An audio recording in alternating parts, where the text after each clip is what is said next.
Bakal jadi yang termahal, segini biaya untuk akuisisi Chelsea pasca dilepas Abramovich. Kabar mengejutkan datang dari pihak Chelsea setelah munculnya pernyataan yang diklaim dikeluarkan oleh sang pemilik, Roman Abramovich. Dalam pernyataan itu, Taipan asal Rusia ini menyatakan bahwa dirinya melepas Chelsea dan melimpahkannya ke badan amal klub berjuluk The Blues tersebut. Tindakan yang diambil Abramovich ini dilakukan agar menjauhkan klub yang dimilikinya itu dari citra negatif setelah munculnya invasi Rusia atau Ukraina yang dilakukan Vladimir Putin. Sebagai catatan, Vladimir Putin merupakan rekan dari Abramovich, maka mau tak mau tindakan Presiden Rusia itu yang menyerang Ukraina membuat nama pemilik Chelsea ini pun ikut tercoreng. Bahkan beberapa pihak seperti Parlemen Inggris meminta agar Abramovich dilarang masuk dan diusir dari Inggris.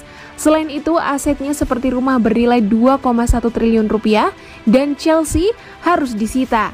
Banyaknya tekanan yang mampir pun melahirkan pernyataan dari Abramovich yang ingin melepas Chelsea untuk sementara dan melimpahkan tampuk kepemilikan ke badan amal milik The Blues.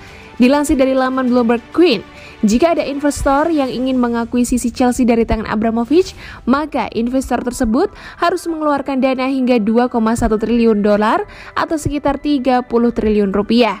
Menurut KMG, jika akuisisi ini terrealisasi, maka akuisisi ini akan menjadi yang salah satu yang termahal sepanjang sejarah olahraga, terutama di kancah sepak bola.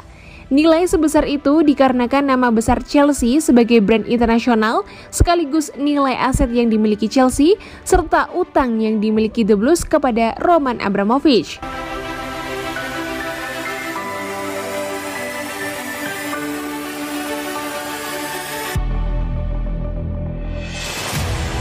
Terus-terusan jadi cadangan mati di Chelsea, Kepa Arrizabalaga dilirik klub Sultan Inggris. Klub kaya raya baru Inggris Newcastle United dikabarkan siap mendatangkan kiper muda Spanyol Kepa Arrizabalaga pada musim panas 2022.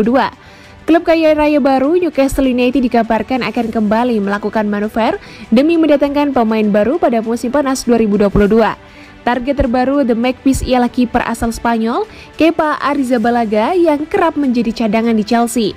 Namun demikian, keinginan Newcastle United tentu tak mudah, mengingat harga sang kiper yang terbilang tinggi.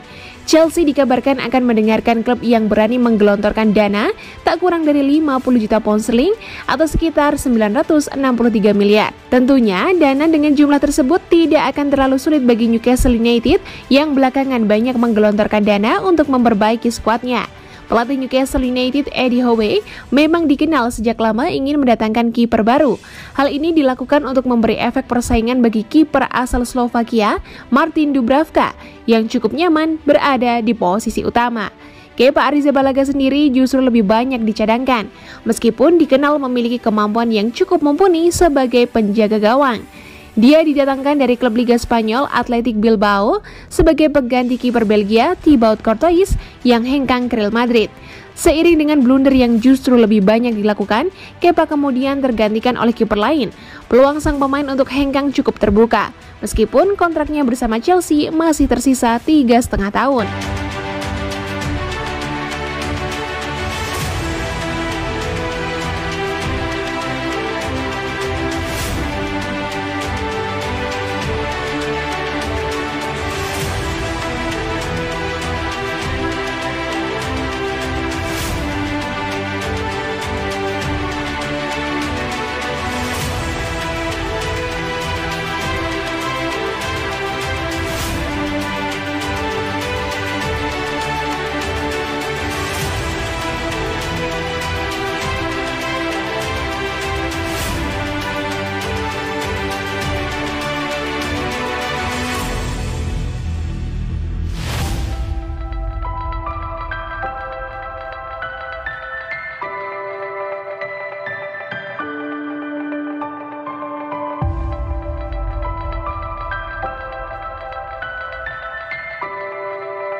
Thomas Tuchel, kalau perlu saya tidak keberatan Chelsea kalah demi Ukraina.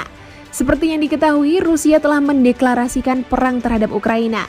Negara yang dipimpin Vladimir Putin itu sudah melakukan serangan secara gencar ke beberapa titik dan menimbulkan banyak korban serta kerugian. Segala cara dilakukan Inggris untuk melumpuhkan Rusia dan pemilik Chelsea, Roman Abramovich, terkena imbasnya. Ia dikenal punya hubungan dekat dengan pemerintahan Rusia. Alhasil, ia harus melepas The Blues untuk sementara. Chelsea sendiri menjadi sasaran kritik karena Abramovich dan Rusia. Umumnya, kritikan kerap menjadi penambah motivasi buat sebuah klub untuk meraih kemenangan. Namun kali ini Tuchel tidak bisa menggunakan kritikan sebagai pendongkrak semangat anak asuhnya. Saya paham maksud Anda dan terkadang kami menggunakan ini untuk membangun mentalitas guna melindungi Anda, tim, staf, dan membangun kru yang kuat untuk melindungi diri dari pengaruh yang ketidakadilan dari luar. Dalam kasus ini, isunya terlalu besar. Saya paham dengan poinnya, tapi jika Anda memikirkannya lagi, bagaimana ini bisa membantu jika kami kalah dalam sebuah pertandingan sepak bola? Mengingat situasi bahwa sedang terjadi perang. Ini tidak cukup penting dan sayangnya tidak akan membantu. Jika memang begitu, saya senang kalah dalam pertandingan.